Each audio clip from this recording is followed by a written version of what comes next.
Alright, now in this video, I'm going to cover a topic that might make some people mad at me, but that's whether or not you should be able to feed turkey legs safely.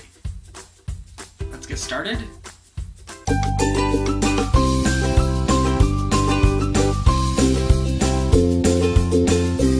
Welcome to the channel, everybody. My name is Scott the Dog Dad from DogDadOfficial.com, and if this is your first time on the channel, please make sure that you click that subscribe button as well as the little bell notification icon next to it so that you get notified about future raw feeding videos. And really quickly, if you dare, tell me whether or not you feed turkey legs to your dogs. And if so, why?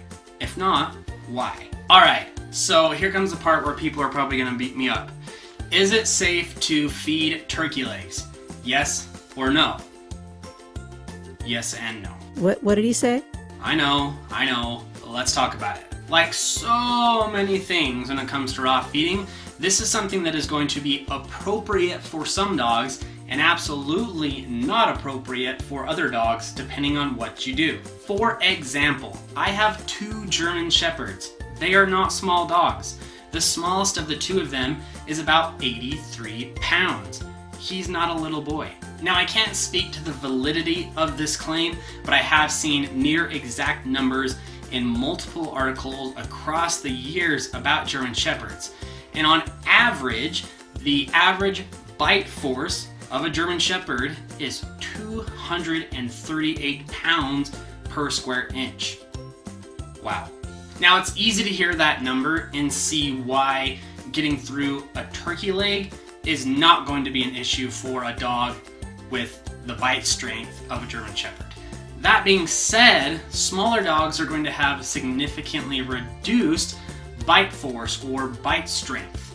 Even if we go down to a slightly smaller dog, on average, there's always exceptions, but a slightly smaller dog like a Belgian Malinois or Malinois, I'm sorry, I don't know how to say it right, but even if we go down to that breed that on average is a little bit smaller, they go down to 195-ish pounds per square inch of bite force. So even if we go down to a dog that is smaller like that, like the Malinois, the Malinois, we can already see that there's a reduction in bite force. Now, I couldn't find the bite force strength for any smaller dogs like, say, a Chihuahua or an Australian Shepherd, anything like that, but you get the idea. The smaller the dog gets, the smaller the bite force is, on average, at least from my research at this point. So with all these things in mind, it's easy to see why the smaller dogs, or even medium-sized dogs, are going to be less capable or at least have a harder time getting through those larger, more dense bones that we find in the turkey leg. But if you have those smaller to medium-sized dogs, does that mean that you should avoid turkey legs and not use them at all in your dog's diet? No, I don't think so.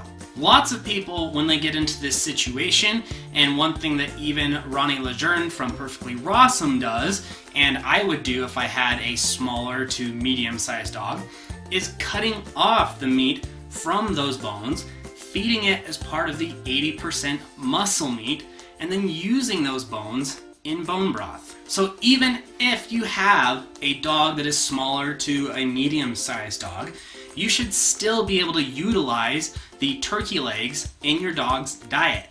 You just may not be able to give it to them plain like I can with my dogs that have tremendous bite strength and are the size that they are.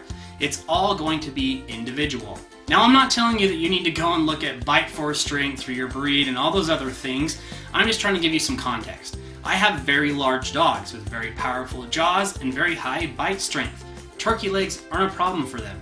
If you have a Boston Terrier, you're probably not going to be able to throw it to them whole like I do with my dogs. So maybe if you have that Boston Terrier or smaller dog, then maybe that meat and bone solution is going to be best for you.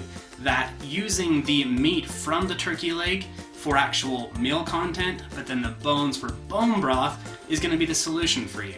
To learn more about or even get started with raw feeding, make sure to check out my free 7 simple steps to raw feeding and other raw feeding resources in the description box below. But most importantly, remember that you don't have to be perfect to be an amazing dog owner. You just have to do your best every day and try to improve as you go forward. Peace.